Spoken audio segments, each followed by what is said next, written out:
Today on Divorce Court. I'm here because me and my boyfriend of 4 years, Jeff, are having way too many problems. I'm here because of the anger issues in my relationship, and it's at an all-time high at this point. My biggest pet peeve about Jeff is that he doesn't know how to talk. You gotta communicate, you gotta help me. He has to stop breaking things because I don't have too much money left. The reason why I break things is because he cares about material objects more than he cares about me. I want the judge to give us advice. I need someone else to tell me what's going on and how I can fix it. Roland, I want you to get a better control of your temper and your anger moving forward. Ultimately, if things don't change, I will have to leave. Divorce Court is now in session. The Honorable Judge Lynn Toller presiding. Good day, ladies and gentlemen. I'm here today with Roland Morrison and Jeffrey Taylor. The two of you have been together for 4 years. You're 26 and you're 25. Things aren't going well, so you came to see me. I'm going to start with you, Mr. Morrison. Why don't you tell me a little bit about your relationship and why we're here in Divorce Court today? Well, as far as the relationship with Jeffrey, there's like no trust, no communication. For example, one day he went to a friend's party, came home at 3 o'clock in the morning, and I'm like, you know, how was your night? He made up an evident lie. I could tell he was lying. And so I'm a snooper. I went through his phone. I saw his Uber, went past my apartment, our apartment, and went, you know, lower Atlanta. So when I saw that, I cross-referenced like the address that he had put in, went on his Facebook, and I saw that it was a guy he was communicating with. I was livid. Mr. Taylor, did that happen? That is true. However, it was a holiday party. Right. Everybody was with their man. Everybody was having a good time. It's the holiday season, and they were lacking serious intimate issues at home. So I knew that I could get some affection, and it wasn't from home. Oh, man, he didn't even put you out there as having and cheated on him, but you told on yourself. I mean, honestly, it was one of those moments to where Roland wasn't giving me what I needed at that time. And he's like a detective at the time. So as you can hear, he was snooping. Right. And I made that decision on my own that for this night, the holiday season, it's cold that night. It was a cold night. And I knew that if I would have went home to Roland, that it would have been even colder, to be honest, y'all. So you got warmed up elsewhere. I got warmed up elsewhere. Now, Mr. Morrison, tell me what else is going on at your house. That was just one of them. I've literally, as he say, I'm a detective. Right. He's in my bed on video messaging with a guy's situation on a picture, so you can see his face right here, all big-eyed, like, what, in the guy's situation all on a picture. I'm just like, you just asked me to move back in with you. Mr. Taylor, were you living at home with your man, in the bed with him, and looking at some other dude's situation on your phone? That was true. That was true. Was it cold? You know, this was the summer. This was the summer. It was a little bit warmer in a sense. But Roland is leaving out, what did he actually do with the tablet? Like, there was no excuse for you to pour juice all over my device. Like, that's what I spent my hard-earned money from. Did you spill juice over a tablet because he was looking at the wrong thing? I mean, the tablet wasn't helping me out, so I felt like there was no need to have it anymore. Is that a common event at your house? Does he tear up your stuff? Often. It's whether it's smashing my phone, throwing out my computer, punching holes in walls, and who's there left to replace it? It's me, my hard-earned money. Well, are you both working? At this time, only me. And how long has that been? Maybe 5 months. In 5 months. And you're still living together, though, right? Not at the moment. At the moment? Not at the moment. Not at the moment. Not at the moment. Oh, not at the moment. Who left when and what happened? Well, the first time I got kicked out, after 2 months, his exact words, "This is turning me off." And I'm like, what? I was like, should I leave? He was like, yeah, I don't want you here anymore. After a year of being together, 2 months of living, it was over. But then I get out, get my own apartment. He was like, oh, I didn't know that you could stand on your own 2 feet. This is everything I wanted. I'm like, so before I was a bum. Mr. Taylor? You all over? He's telling a good story over there. What is your version? This is what happened. I moved to the city, and this is my first time getting my own place. Roland didn't have a place to stay at the time. Right. I'm moving in, we had the intention of living separately. This is what we've been talking about going into months.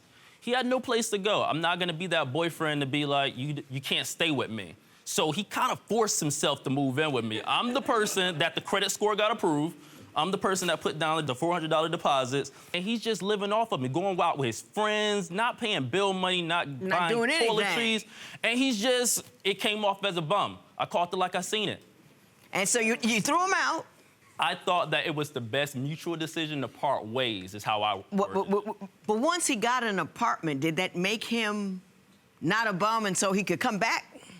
I was surprised because he showed me no intention that he was able to pay bills, pay toiletry and everything. So seeing that he was able to get approved for an apartment and to be able to pay bills on time, it was impressive. It turned me on. So you came back. Yeah. And, you know, something he's neglecting to say after he didn't pay the deposit and everything like that, he couldn't even eat. So who was buying him food? Who was taking him out? You know what I mean? So you were contributing. You weren't doing definitely contributing, a lot, man. but you were doing as much as you could. Exactly. Is that true, Mr. Taylor? He would try and take me out to the fanciest restaurants to flex. We didn't need all of that. When we have utilities that need to be paid that you can contribute to, you're just trying to stunt for Instagram and take pictures in fancy restaurants. Like, this isn't what it's about. Like, get your priorities together. Are you stunting for Instagram? I ain't stunning for Instagram. He talking about getting priorities together. After I did move back in, I moved out. Right. Got my own apartment, moved back in, cheat. All on social media, his Instagram, that's how, Snapchat, do not trust him with it. That's why I break all his devices. You can't trust this man with a phone, with a computer. He gonna go straight to the first naked picture he see. Well, you know that's dumb, though, right? He's just gonna buy another phone. You know, it's the stupid tax. You guys could pay your rent with that. But you're giving whomever phone company some more money that they don't need. Having said that, I will say this. I understand that at one point, the police were called, an arrest was made, and a job was almost lost. And I want to talk to you about why that happened, and how you two recovered from it. We get into an argument and I break a mirror. So because he feels, I don't know, I guess he felt threatened, he was like, oh, I'm going to call the police. But what happened when the police came? Because I was aggressive, he was like, you gotta Gotta come. go.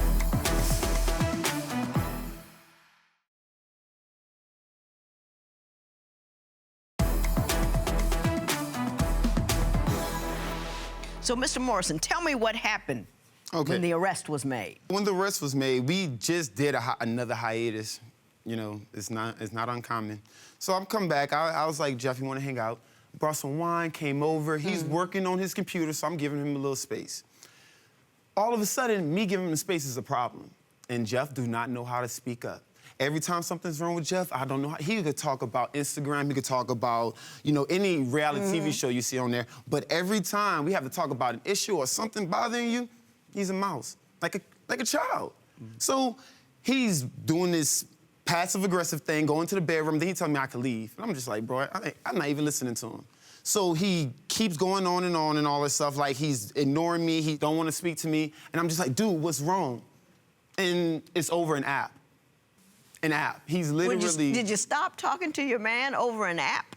The app was like a hookup app, to be honest, and he was... It was an app he was on? He was talking about an intimate moment that I thought that was between us, and it was on a hookup app with another person. He was telling another person about what you and he did? Some of his life decisions, what he was about to make some life decisions. He was about to go across the seas. So I felt like that was something that we should know about. Why? Like to Europe? Yes, that's correct. So you didn't know he had plans to go to Europe? I knew that he had plans to go to Europe, but it's kind of like he was hooking up with someone else. In Europe? At the time, in the city. Can't he discuss his travel plans with just anybody? It was a romantic app. I felt like there was more implications, to be honest, and I felt like he wasn't being honest about it. So what did you do? You just stopped talking? So my thing is that me and Roland came from two different upbringings. Like, I only had my family members that were barely in the household. They was always working. Roland, on the other end, he got to talk about his issues with his family members. Like, me personally, No one was able to talk to me about my issues. I was never held accountable for things. So at those times, I shut down. I don't respond. And at the time, I just wanted him to leave that night because it frustrated me that I felt betrayed.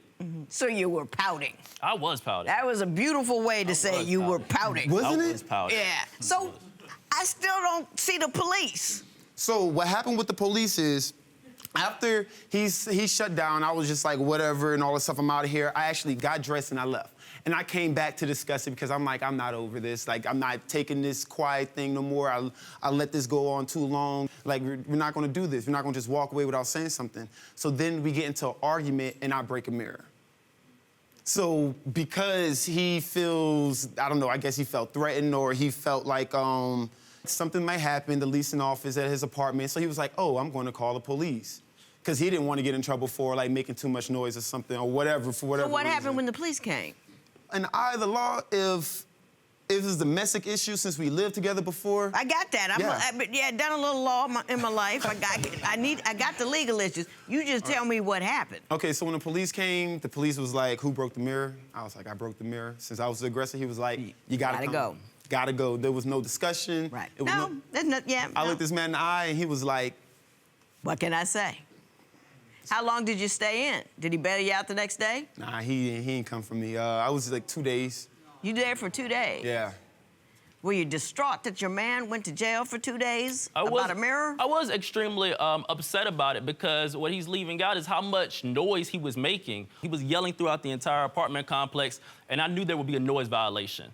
And at the time, I could have got evicted and I could have been homeless. And he just wasn't responsive to that. Me getting quiet, it led for you to destroy something else in my apartment. This was an ongoing issue. And at the time, I felt like in order to keep my apartment, in order to make sure that I wasn't gonna be homeless moving forward, I needed to have some documentation that I at least tried to prevent this whole chaos because it wasn't a peaceful night. I got you. It was loud and choppy, and you were making sure everything was okay. I'm gonna move on to something gingerly.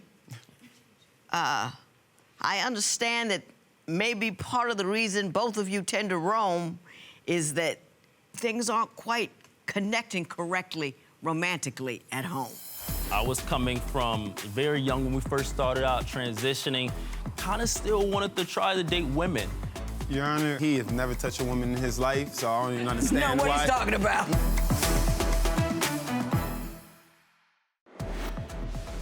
Is it okay for your partner to discuss personal issues with strangers on apps? Tell us what you think at Divorce Court. Now listen. Only so much sex talk I like in here. Understood. But it's an important issue.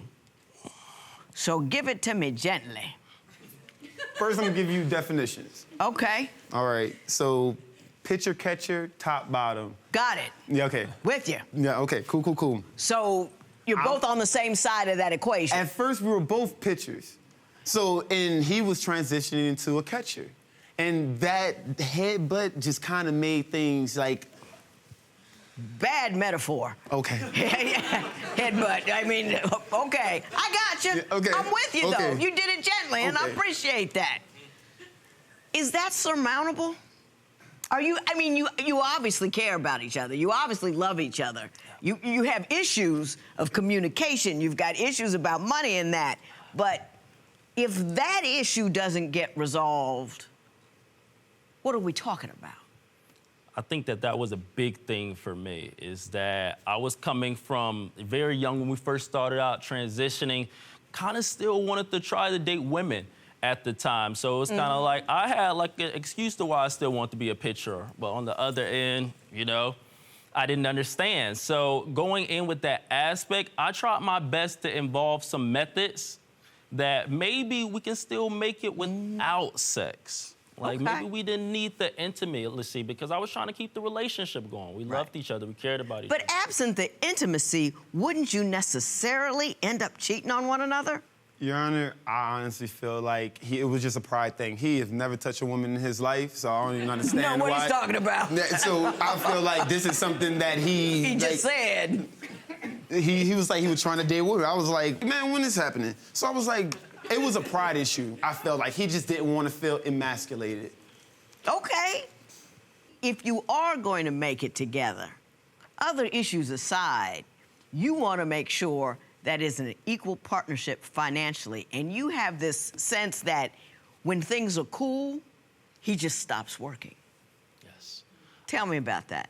I feel like when we do live together, that he puts a lot of dependency on me, and it gives him the leeway, in a sense, to do what he wants, and not necessarily that pressure, like when he is independent, when he does live on his own, to, I have to pay this rent, I have to pay this bill, I have to own up to things. But when we're together, it seems like it just... Now, Mr. Morrison, do you get comfortable?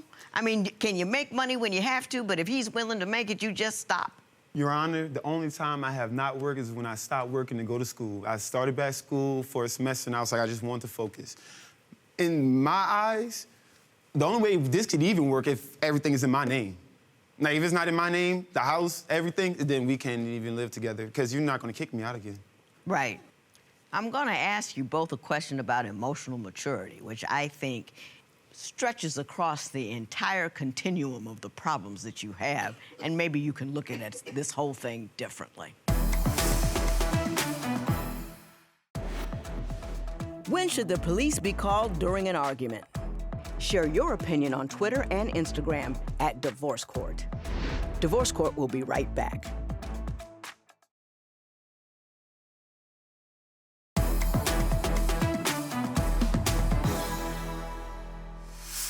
I like you both.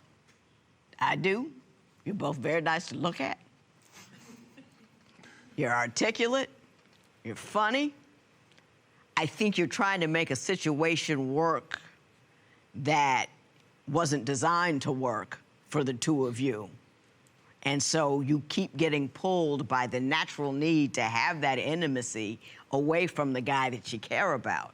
So you have to have the maturity to make a decision about, this is what I want, this is what I need, and this is what I can do. And you can't just decide to ignore one or two of those things because he's what you want at the time, or because he's what you want at the time. You need to grow up. You can't go around breaking stuff. That's the stupid tax. You end up paying $5,000 for one cell phone because you keep breaking the one you had before. And that's a matter of maturity and inability to have a conversation and a communication. Your inability to speak at all. Again, a matter of maturity. Whether you were raised, somewhere where no one spoke at all ever, you know that you have this difficulty. You know that you need to communicate with somebody in a situation, so now you know what you need to do in order to make a relationship work. All of those things are a matter of being mature enough to face the issues as they are for what they are. You might be better off friends, I don't know. But it's about looking inward and getting some maturity, and then, don't tear each other. You're two good guys, you know what I'm saying? Don't try to force it if it's not working and mess up a good friendship, if that's not what this was meant to be. You with me on that? Because you're both adorable. I wish you the best. Thank you. This matter is adjourned.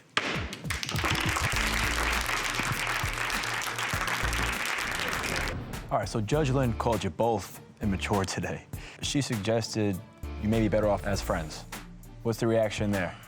I mean, it's hard to hear that, but she may have some truth to it. And you? Thought that we were good. I didn't know that friendship was even an option. Okay.